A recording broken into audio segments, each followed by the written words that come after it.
Magandang araw mga idol, kahapon po ay nasaksihan natin ang nangyaring emotional na kung saan mga idol itong Catman ng ating pambato na si Cuadros Casimero na si Mr. Stephen Lunas doon nga sa live ng ating Kuya Lods, Cuadros is my boy. Sinabi nga dito na sana sinabihan po siya ng direkta ni Cuadros Casimero ang kanyang kumpare na hindi siya makakasama sa bansang Japan mga idol. Ito po yung sinabi niya mga idol.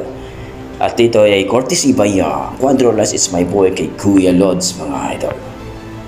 Ang sa akin lang sana, sa akin lang kasi total, matagal na kami magkasama ni Tata, 2019, nasa kanya na ako.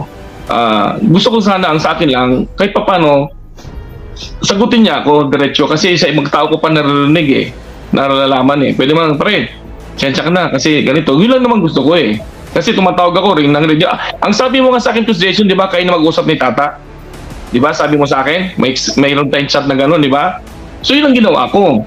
Nag-send ako ng message kay Tata, tumawag ako sa kanya 2 beses, ring hindi sumasagot. At tinataon ko yun na time na wala siyang training. Para sa kasi gusto kong malaman mismo galing sa kanya. Yun lang naman sa akin, coach, kasi mas ganda kasi sana para sa akin lang, sana si Tata lang nagsabi sa akin. Ganon, para kasi confirmation lang naman sa akin, coach. Confirmation lang kay Tata. Siyempre, bilang kumpare, matagal kami magkasama, sa hirap at ginawa, magkasama kami niyan. Yun lang sana sa akin. Kasi sumagot naman siya sa akin nung kinongratulate ko. Ano ba namang sabihin lang sa akin, pre, pasensya ka na, si ano ko lang. Tapos na sana. Kaya lang, siyempre, para bang na-ignore ako, coach. Yun lang naman, coach, sa akin. Kaya kung sakaling yung laban yung itumba, kung yun ang huling pagsasama natin, coach, okay lang sa akin yun. Walang problema. Hindi yan. Kasi, di ba, yung... Kasi, ang importante, para sa akin lang, at least nandun ako nung panahon na kailangan lugmok si Tata. At least nandun ako. Ngayon, okay na siya. Hindi na ako makangamba ba na masisira pa yung career niya. Lumalaban na siya. May manager, may promoter. Okay na yun.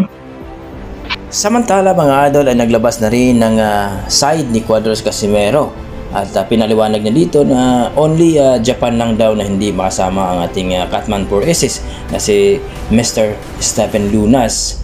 At ito po ang remarks ni Cuadros Casimero mga idol.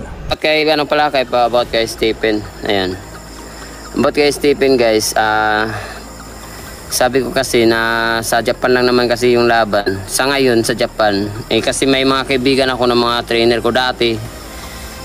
So, nandun si Ryan dito, si Ray Orais. So, marami na tayong kaibigan. Kaya hindi na natin kailangan papuntahin pa si Stephen kasi alam nyo naman, mag-play pa sa US papuntang Japan. So, para mabawas na gasto ng natin diyan, marami naman kaibigan tayo. At huwag na kayong huwag na kayong mag-distract sa mga...